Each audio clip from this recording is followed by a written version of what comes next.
प्रभु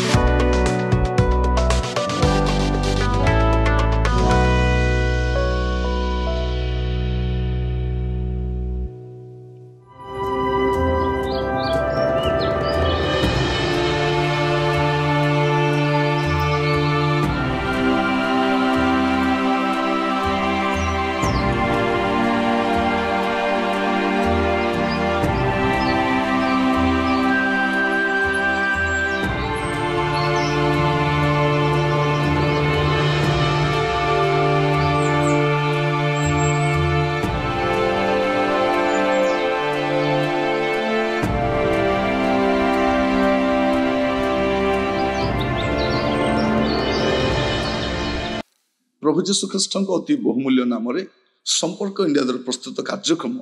नुआ सकाल आशा आज अध्याय में आपण स्वागत जनाए। प्रभु आपण मान प्रत्येक को बाहुल्य रूपे आशीर्वाद करंतु। आज जो प्रसंग में आम प्रभु वाक्य आलोचना करवा आलोच्य प्रसंग होची निंदार धंदा। निंदार धंदा ए निंदार धंदा जाको धरिला से लोक आग को बढ़ी पार ना, निजे कष्ट पाइब अन्य मान भी कष्ट देवे। निंदा करिवार जो स्वभाव जो मो जीवन आसी जाए, आम जीवन आसी जाए, आमको कलुषित कर दिए, आम पाई दुर्नाम आने, आम पाई समस्त प्रकार अमंगल आम भितर माड़ी आसे। मु जनक कथा कहवाई चाहे गणना पुस्तक तार 12 पर्व तार प्रथम 2 पद जो देखा मूसा एक कुशिया स्त्री की विवाह करथिले। एणु मरियम और हारण से कुशिया स्त्री सकाशु मूसा विरोध में कथा कहले। से मैंने कहले सदाप्रभु कि केवल मूसा सहित कथा कही अच्छी, से कि आम सहित कथा कही ना,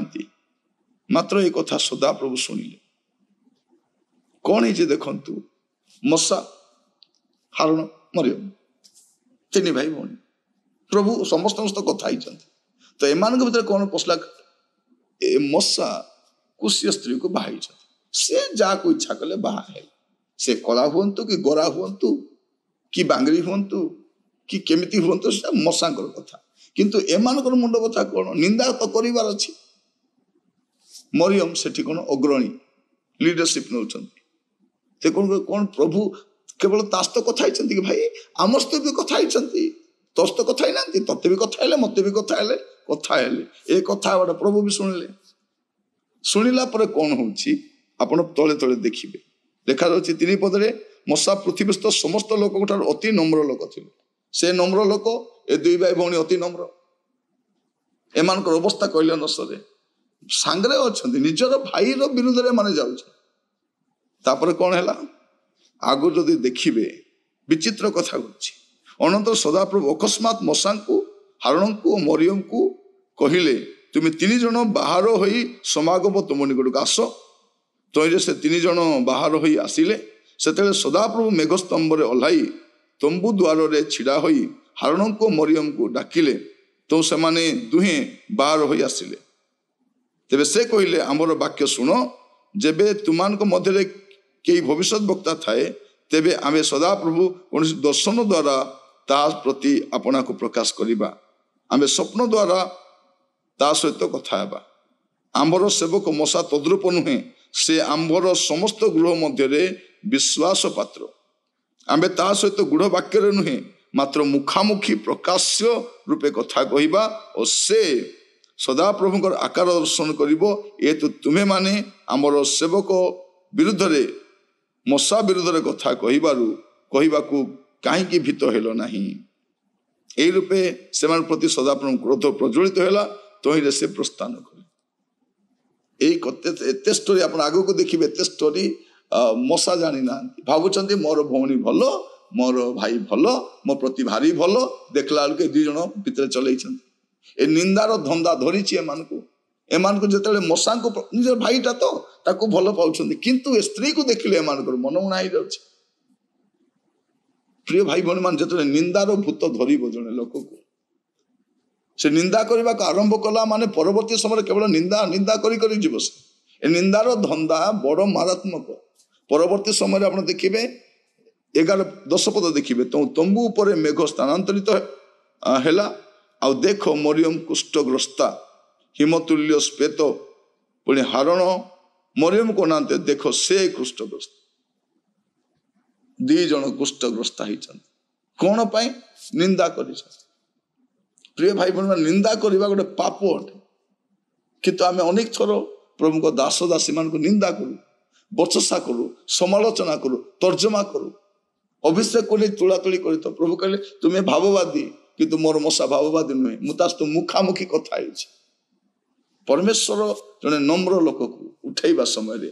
आम तार पारिवारिक जीवन तार व्यक्तिगत जीवन तार सामाजिक जीवन विषय चर्चा करवा से विषय आलोचना करवा आमर कार्य न हो प्रभु आज आपण मान कथा जदि निंदार धंदा धरी अनेक लोक देखिए मोबाइल धरी या ता कथा चली बसिले ता कथा उठिले ता कथा से परचर्चा करवा एटा एमान को ग्रासी जदि निंदार धंदा धरिला आपण कष्ट पाइबे लास्ट को कष्ट हेले किए प्रार्थना करेंगे मशायक प्रार्थना करेंगे जार बचसा करूँ जार समालोचना करूँ से प्रार्थना कले आम सुस्थ हो प्रिय भाई भनी माने जदि निंदार धंदा आपण को भी धरी सावधान आज समय कमिटी गुड़ाक बसी प्रभु दास मान को पूरा भजा माछ भाया छाणी पकई विश्वासी मैंने भावुं कौन एमाने आमर वेतन भोगी आमर पैसा खाई चलुं तो एमती गोटे परिस्थिति आसी जाइए पालक मानकर अवस्था कहले न सरे सेवक मान लीडर्स मान केमती कर अनुष्ठान सतदिन पैसा चलुची बोलला भाया प्रभु दास मान को पूरा हीनस्ता कर पकाउछ से भी प्रभु दास आपण भी प्रभु दास अटन प्रिय भाई भनी मान अन्य कहारी को तर्जमा करने समय सावधान ए निंदार धंदा जो प्रवेश कर अनेक देखिए केवल से गोटे प्लानिंग मीटिंग थाए आज पालकों को केमिति आम टार्गेट करवा आज ये दास को केमिति आम हैरान करवा ताको देखो कंदेवा आज मत जड़े कहते थे आज्ञा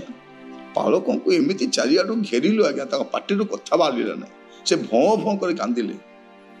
से कांदु था आम गोटे गोटे कहू था बारे बा गोटे मंडली समस्ते मिसी जो गोटे पालकर जत्न नहीं पारना एत सेवा कार्य एप्रिशिएट कर कौन कर निंदा कर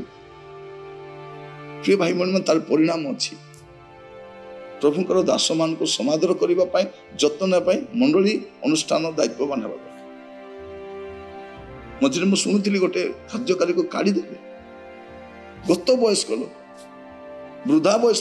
से कौटी कम कर आम सावधान हवा प्रभु को दास मान को तर्जमा करने निंदार धंदा छाड़तु आपण को घरे प्रभु को दास मान को समालोचना करवा अनुष्ठान रे सभा समिति कमिटी रे छाड़वा दरकार मरियम और हारण को मन रखिए परमेश्वर को यह भल लगिला ना प्रभु आपण मान को बुझापी साहाय्य करंतु प्रार्थना कर अनुग्रहकारी पिता परमेश्वर आपण कतिक आसुच प्रभु आमान भितर जदि निंदार धंदाटा पशिची प्रभु ता परित्याग करने साहाय्य कर जीवन सजाड़ा अबाटर फेरवाई मंदतार फेरवाई दुष्टतार फेरवाई आम साहाय्य कर प्रभु आम जत्न नियो जेपरी आम आगामी समय प्रभु आपंकर योग्य जीवन काटी पारू आपण सानिध्य प्रभु आने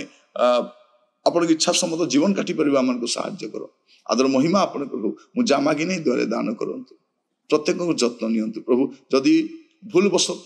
प्रभु आपण दास मान विरुद्ध में कौन कथबार्ता कर प्रभु आपड़ क्षमा करंतु दया करंतु प्रार्थना शुणी धन्यवाद आदर महिमा आपन को दे प्रार्थना मोर प्राणर प्रिय जीशु नाम मागिली